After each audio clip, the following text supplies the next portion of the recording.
कृष्णा, आध्यात्मिक विकास हो कि भौतिक विकास हो, दोनों विकास के लिए कठिन मेहनत की आवश्यक और त्याग आवश्यक। ये दोनों यदि नहीं है, हमें आध्यात्मिक विकास कर नहीं सकते कि भौतिक विकास कर नहीं सकते। इसके उदाहरण जैसे ही भारत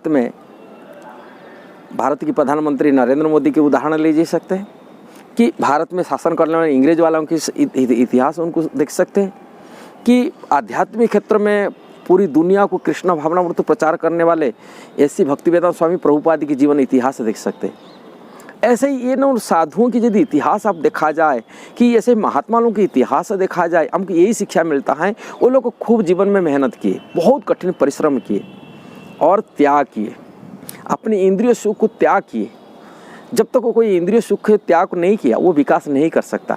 और कठिन मेहनत नहीं किया, कठिन परिश्रम नहीं किया, वो भी विकास नहीं कर सकता।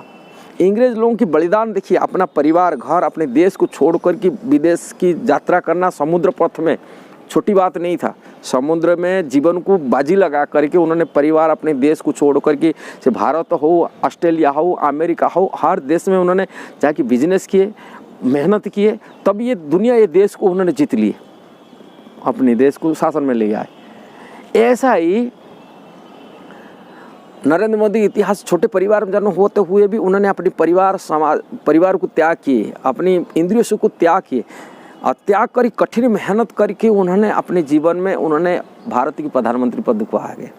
ऐसे भक्तिवेदांत स्वामी प्रभुपाद इतिहास देखा जाए, उन्होंने अपना देह सुख परिवार सुख को सब छोड़कर कि बुढ़ापा में बचपन से उन्होंने मेहनत की इसी क्षेत्र में आध्यात्मिक प्रगति करने के लिए, कारण वो वैष्णव फैमिली में जन्म हुए थे।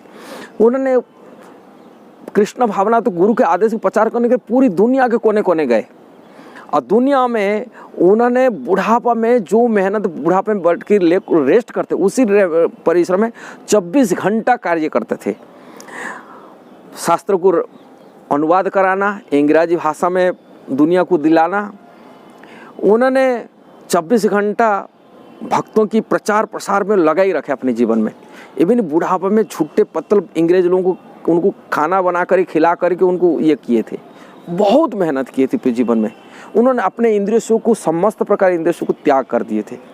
ऐसे बिना त्याग में कोई विकास नहीं कर सकते। अमर षडंग गोस्वामी की इतिहास देखा जाता है, उन्होंने 24 घंटा मात्र घंटे 1.5 घंटा अपनी खाने पीने की सोने के में लगाते थे और बाकी 22-23 घंटा उन्होंने कृष्ण कीर्तन में लगाते थे, कृष्ण के नाम जप करने में, ब्रज परिक्रमा करने में, शास्त्र अध्ययन शास्त्र रचना करने में, ये हमेशा लगे थे 24 और कीर्तन करते थे।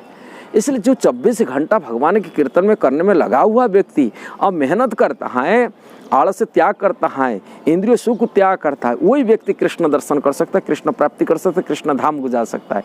जो इंद्रिय भोग में लगा हुआ व्यक्ति कभी कि अब स्वार्थी व्यक्ति, इंद्रिय भोग में और स्वार्थ में लगा है व्यक्ति, आलसी व्यक्ति कभी कृष्ण प्राप्ति नहीं कर सकता। इसीलिए बचपन में लोगों को, बच्चे को एनकरेज कराना चाहिए, उनको एक ज्ञान देना चाहिए, ये जीवन में आलस त्याग करके कर्मठ बनने के लिए। जिस व्यक्ति कर्मठ बनता है और त्याग मनोवृत्ति होता है, इंद्रिय सुख को त्याग मनोवृत्ति करता है, इंद्रिय भोग को त्याग कर लेता है और वो निश्चित विकास कर पाता अपने जीवन में। आध्यात्मिक क्षेत्र हो, भौतिक क्षेत्र में हो, दोनों क्षेत्र में आवश्यक होता है त्याग और कर्मठ जीवन। और इंद्रिय भोग, इंद्रिय सुख और दूसरा चीज़ आलसी जीवन, यही जीवन को बर्बाद कर लेता है, विकास नहीं करा देता है। इसलिए ये दोनों टिप्स को जरूर आपको शेयर करना चाहिए, सब्सक्राइब करना चाहिए, लाइक कमेंट देना चाहिए। हरे कृष्णा, जय श्रील प्रभुपाद।